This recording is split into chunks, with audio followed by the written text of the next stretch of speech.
प्रिय मित्र, मैं चाहता हूं कि आप जानें कि भगवान हमेशा आपके साथ हैं।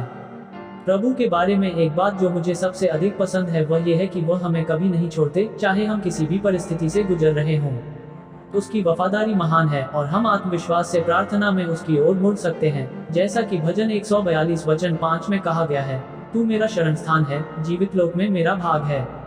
भजनकार कहता है, हे प्रभु, जब तक मैं जीवित रहूं तब तक तू मेरा भाग होगा, तू मेरा शरणस्थान होगा, और वह वास्तव में इस पर विश्वास करता है। आज तुम भी प्रभु को अपना भाग बनाओ। एक बार एक बड़ा भाई था जो अपने छोटे भाई से बहुत प्यार करता था। जब भी उनके छोटे भाई को उनकी जरूरत होती, वह हमेशा मदद के लिए मौजूद रहते। यदि उसका छोटा भाई अंधेरे में चल रहा होता तो बड़ा भाई मोमबत्ती या मशाल जलाकर रोशनी लाने के लिए कुछ करता। और अगर स्कूल में कोई उसके छोटे भाई को परेशान कर रहा होता तो बड़ा भाई उसके लिए खड़ा होता और पूछता, मेरे छोटे भाई को कौन परेशान कर रहा है। एक दिन जब वे अपने घर में छोटे पत्थरों से खेल रहे थे, छोटे भाई ने गलती से उनकी कार को टक्कर मार दी और उस पर एक खरोंच लगा दी। छोटा भाई घबरा गया। अगर उनके माता पिता को पता चल गया तो क्या होगा? वह क्या करेगा? उसका क्या होगा? उनके पिता को वह कार बहुत पसंद थी।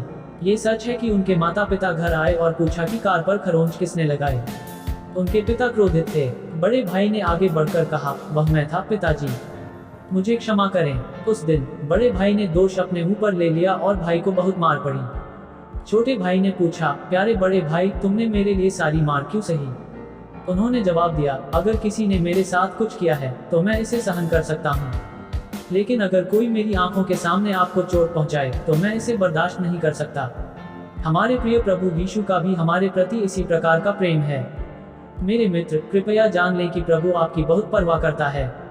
वह तुम्हारा भाग है, तुम्हारा सब कुछ है, और वह तुम्हारी सभी आवश्यकताओं को पूरा करेगा। वह तुम्हें ढांपेगा और हानि से बचाएगा। उसने आपके लिए अपना जीवन बलिदान कर दिया और अपना खून बहाया ताकि आप उसकी देखभाल में सुरक्षित रह सकें।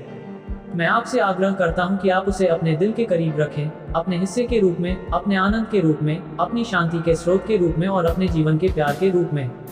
ऐसा करने से आपको उनकी कृपा से मिलने वाले सभी आशीर्वाद प्राप्त होंगे।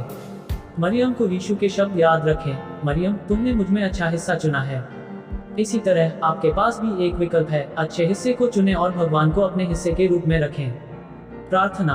प्रिय प्रभु, मैं आपको अपने हिस्से के रूप में चाहता हूँ। मैं आपकी उपस्थिति का अनुभव करना चाहता हूँ, आपसे भर जाना चाहता हूँ और आपको अपना आश्रय और सब कुछ पाना चाहता हूँ। मैं तुम्हें अपना हिस्सा बनने के लिए, मेरे दिल में आने और मुझे ले जाने के लिए चुनता हूँ। अभी पिता, मैं आपसे सुरक्षा मांगता हूँ। कृपया मुझे और मेरे घर को सभी बुराइयों से सुरक्षित रखें।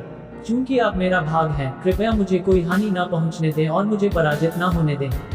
इसके बजाय मुझे अपने आनंद, शांति और प्रेम से भर दें। मैं आपको संपूर्णता में अनुभव करना चाहता हूँ। प्रभु, कृपया मेरे जीवन को संभालें, मेरा हिस्सा बने और मेरे सबसे अच्छे दोस्त बने। मुझे अपनी महानता को हमेशा अपने साथ महसूस करने दो। यीशु के नाम पर मैं प्रार्थना करता हूँ। आमीन।